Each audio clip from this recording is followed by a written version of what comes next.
Now, on this machine today, we're going to rebuild the steam tap. So to rebuild the steam tap, we've already disassembled it. There's a steam tap kit which comes from Marzocco, and it's a mix of all these parts here that are required to rebuild our steam tap.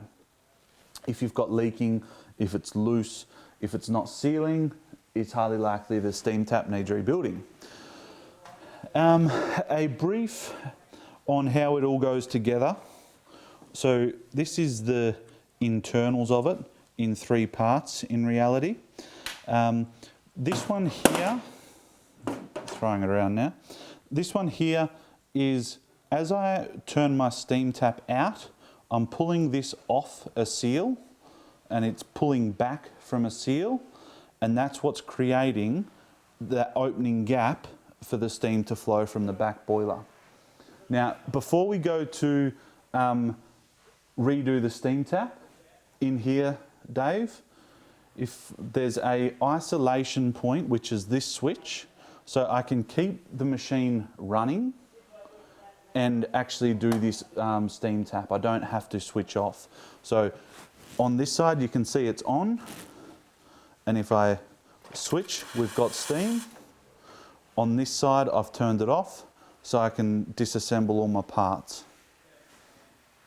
Now, having switched it off, having pulled it apart, it's time to get started on the rebuild of the steam tap kit.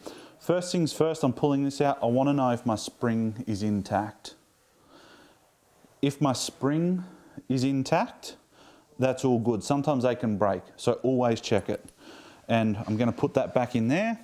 On here, I've got, and this is what holds the base steam in place. So I've got 2 green rings. I'm going to grab a knife. So rebuilding the steam tap kit, the seals I need to replace, this one here. So I'm going to grab my pick and take these green seals out.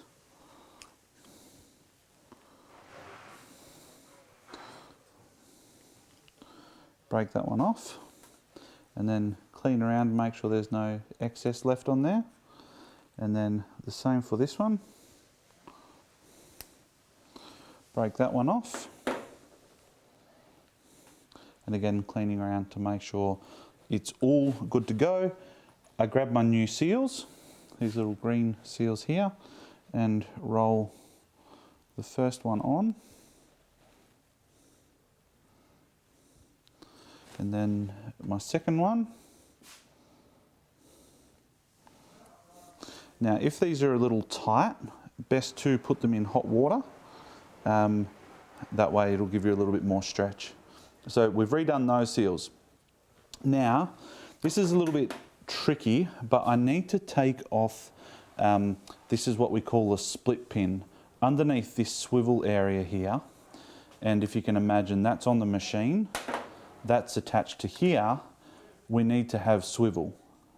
Now, underneath this swivel is 2 more seals that need to be replaced to save that from leaking.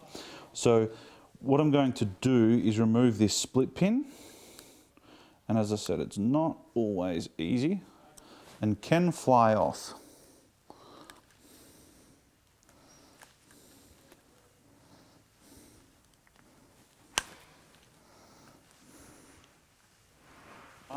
We've done the little seals, and I managed to pry off my clip, which I was having some fun with before.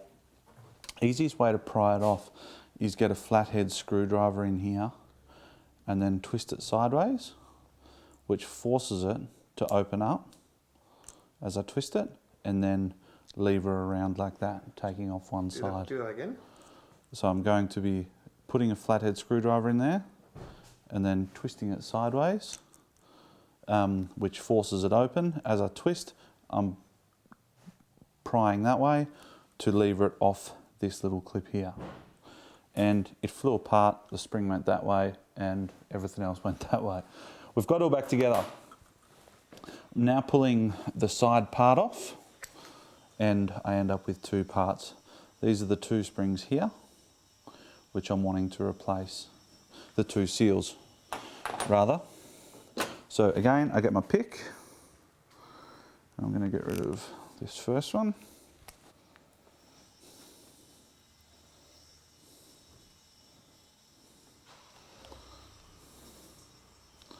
And second.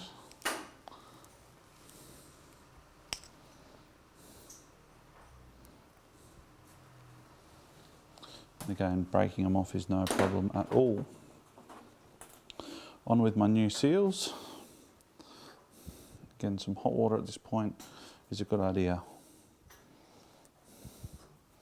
Seal 1. And then seal 2. Kind of have to put it on twice. Goes over the first one and then gets stuck back in here. At which point it's easiest to get our pick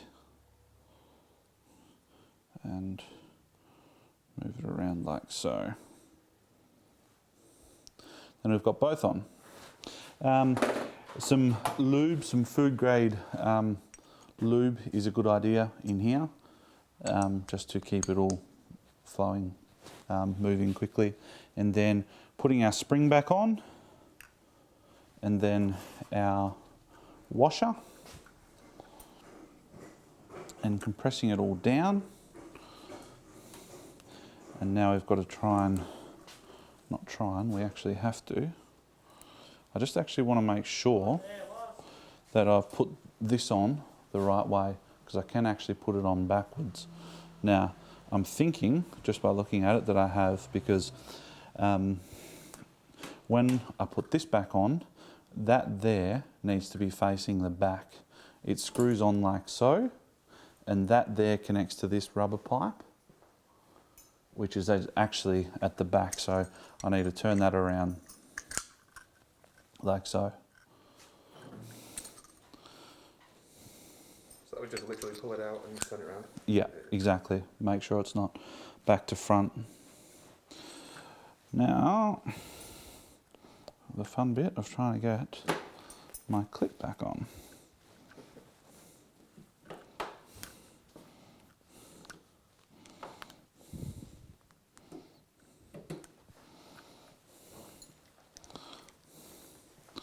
Okay, and I'm going to be using the screwdriver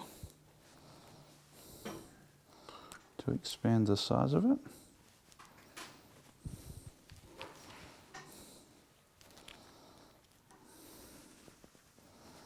Might need a bigger screwdriver. Okay, I was having lots of fun trying to get this on.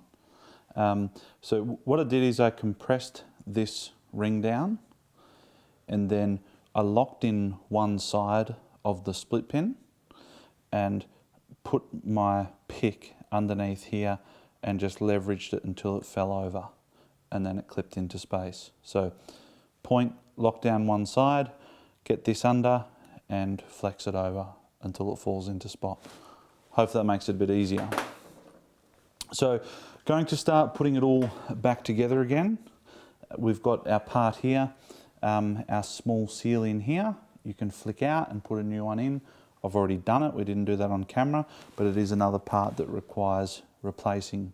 Now, going to lock this back into place, and I'm going to put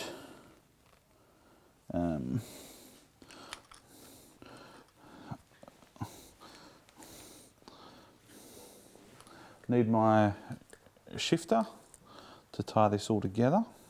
Now, to put this all in place, what I'm doing is like so, and this unit here comes through the front, and I attach my back, the nut at the back, onto here.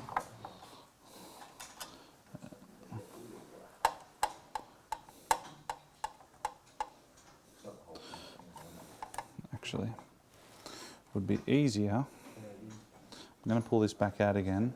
It's easier to attach the steam wand on the outside of the unit because it also has a split pin. So I'm going to put this on here, like so, and then attach this split pin here, which goes around the top of the steam nozzle to hold that all in place. Now putting it back in again,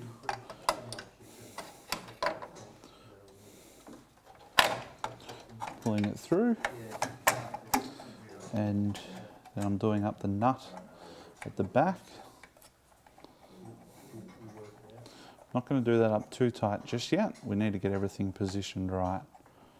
So I'm just doing that finger tight. I'm attaching the hose to the back of the pressure, the steam pressure release. And then I have my nut, my larger nut, which screws over the top of all this to hold this in place. And again, just doing it finger tight for now, but that's what gives this the final position, like so. So once that is in place and I've got it lined up with the hole under here, I'm going to do this up just slightly tighter. Fix it all into position and then do up the back steam nut.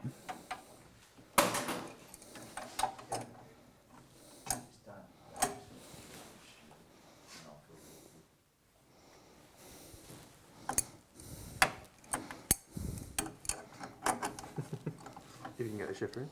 I think I can. Might, if I had a smaller shifter, it'd be easier. Anyway, that's done. Cool. So that's all done. And we've got our steam assembly attached. Now I'm going to put my, screw the steam knob back on, like so. And washer 1, and then washer 2, and then I put my split pin back in through the front here, and then feeding it through. This is the split pin that holds it, so once I pull it back, it pulls that little black rubber that we saw earlier off the back of the steam and lets the steam through. So again, just bending that over so it can't fall through. Now I open my steam at the back, the pressure relief, well not the pressure relief, the isolation valve that we stopped earlier. Open that back up, I've now got steam to here. Doesn't look like I have any leaks as such, and as I switch on, it's going to take a little bit to get steam coming through. Got very low pressure. So if I switch my steam tap off and then switch the machine on, start to build up some pressure, and we have completed, actually I'll put the cap back on.